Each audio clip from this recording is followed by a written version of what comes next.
Shall I use idioms? How do I greet the examiner? What if the examiner asks me about a subject that I don't know? Here's 23 top tips for the IELTS speaking task part 1. The IELTS speaking test lasts about 4 to 5 minutes and it has 3 sets of questions for each candidate. But don't worry, there will be familiar topics and they will be generally about you or your opinions or what you think or what you've done. Tip 2. Each of those sets from tip 1 will have 4 questions in them. It will be things like, what is your favourite X? How has X changed since you was a child? Is X popular in your country? And it will be about a certain topic. There will be 4 questions on each topic and then they'll move to the next one. Tip 3, the first set of questions or the first 4 questions are very predictable. They will be either based on your home, your hometown, your work, or your study. I've made a video about each of those 4 and I've put a link to them in the description. Check them out. Tip 4, the second and third sets of 4 questions will be a little bit more random and they'll be a little bit harder to predict. They'll include questions such as clothes, hobbies, maths, social media, but they'll all be linked to you and what you think about those topics or your experience with those topics. Also, I've made a full series of videos that I'll link in the comments. Go through them, watch the sample answers and practice your responses. Don't memorise. Tip 5 is about grammar. Don't worry too much about tenses or grammar because spoken grammar is different from written grammar. But be prepared to use the present simple, I play sports, the past simple, I played sports when I was a kid, the present perfect, I've been playing sports for 6 years, and the future will. I will play sports tomorrow. I will play sports when I'm at university. You don't need complex tenses. Don't worry, it's quite a simple part of the IELTS speaking is part 1.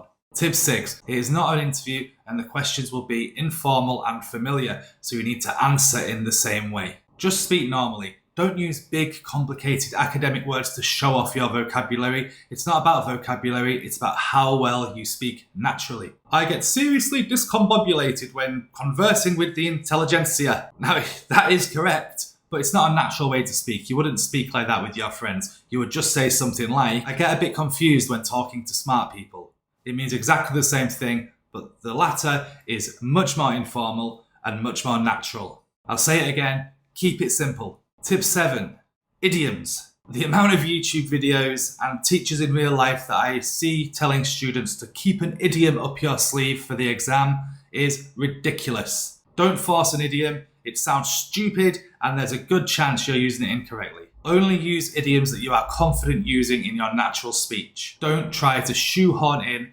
random idioms. There was 2 idioms in that tip. Shoehorn, don't try and shoehorn something in, and have an idiom up your sleeve. Shoehorn something in means force something in. It comes to when you try and put your shoe in. There's a picture here. Yeah, that's a shoehorn. And also, keeping something up your sleeve means have something ready or memorized so you can pull it out from your sleeve. Those idioms are natural in what I was saying. Don't force them in. Tip 8, don't worry about how to greet the examiner. There's a lot of YouTube videos with the title, How to Greet Your Examiner. This one is simple. This is how you greet the examiner. Hello. The examiner will take it from there. Don't worry. Tip 9, don't make your answers too long. But also don't make them too short. 1 or 2 sentences is about right. You don't need to say a lot, but you need to say more than yes and no. Make sure you answer the question directly, but then add a little bit of detail. For example, what is your favourite book? My favourite book is Lord of the Rings. No. Too short. What is your favourite book? Well, I love fantasy novels, so I'm going to say Lord of the Rings. I've read it 3 times and each time I discover something new. It's a great book. Yes! Excellent. Perfect answer. You've answered the question and you've added a little bit of detail. What's your favourite book? Tell me in the comments below. And tell me a little bit about it. Tip 10. Do not memorise answers. The examiners can 100% tell if you're using a memorised answer. Not only that, your score will suffer because the IELTS scores you on your ability to speak naturally. If you've memorised an answer, you will be talking like a robot and it will not make sense and it will not be natural. Yes, learn vocabulary.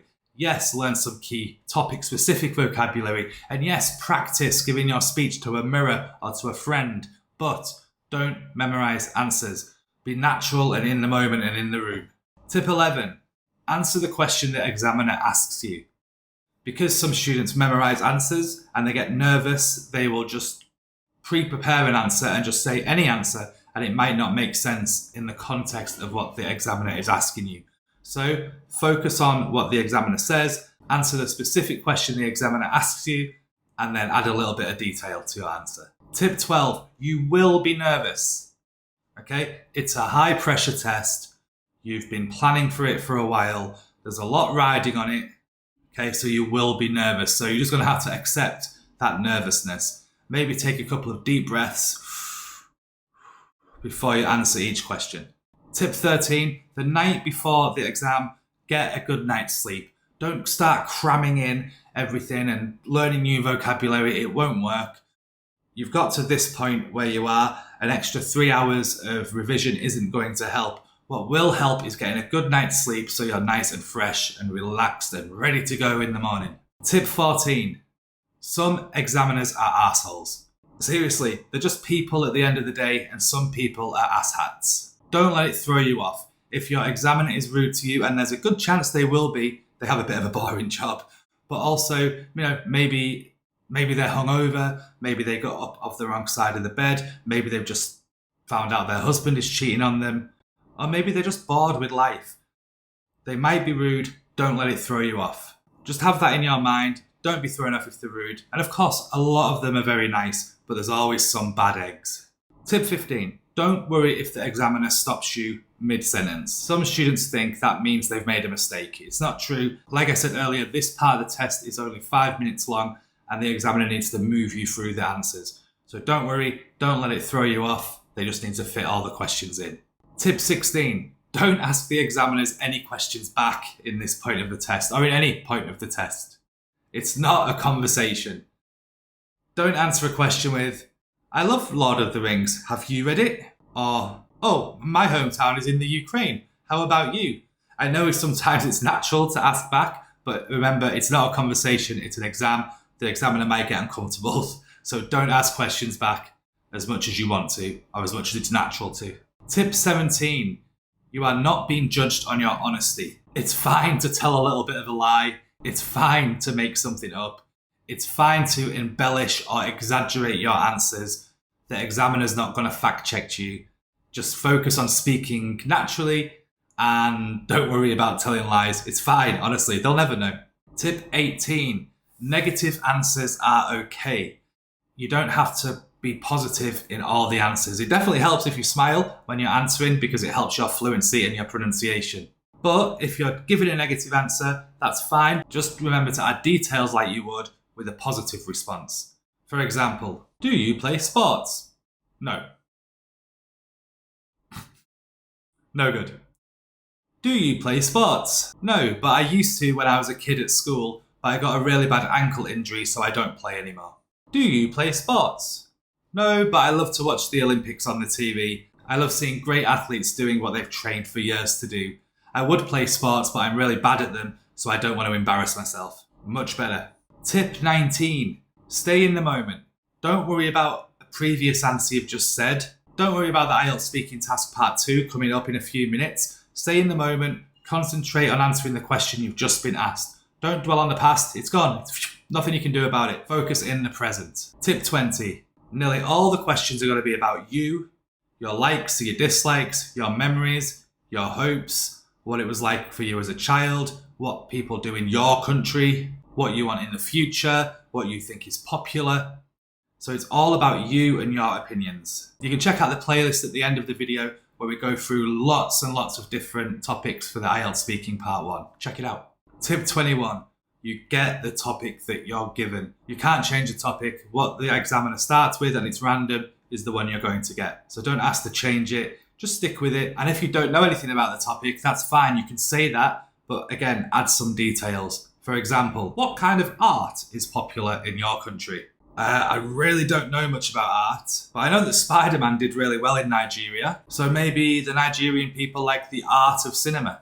See there? I had no idea about what art was popular in Nigeria, but as long as you say something and you sound natural, you'll be fine. Tip 22, the questions will come as fast as these tips are. Remember, there's 5 minutes, 12 questions, so that's less than 30 seconds for each question, and the examiner has to ask it as well. So it's got to be boom, boom, boom, boom. Question, question, question, question. Try and stay in the moment. It might feel like rapid fire machine gun questions at you. That's how it's meant to be. Stay poised, stay calm, and answer the questions in 1 or 2 sentences. Tip 23. If you are asked about your hometown, a lot of students think, oh, well, my hometown is this and my current town is this and I moved a couple of times. Don't worry about that. Just choose one of them and talk about it. The examiner's not going to check if that's actually your hometown or if it's where you live now. They just want to hear you speak naturally about your hometown and where you're from. Okay, that's 23 tips. Here are 2 bonus tips for you. Tip 24. It's none of the examiner's business about if you want a family or how much you earn or what you want to do with your career.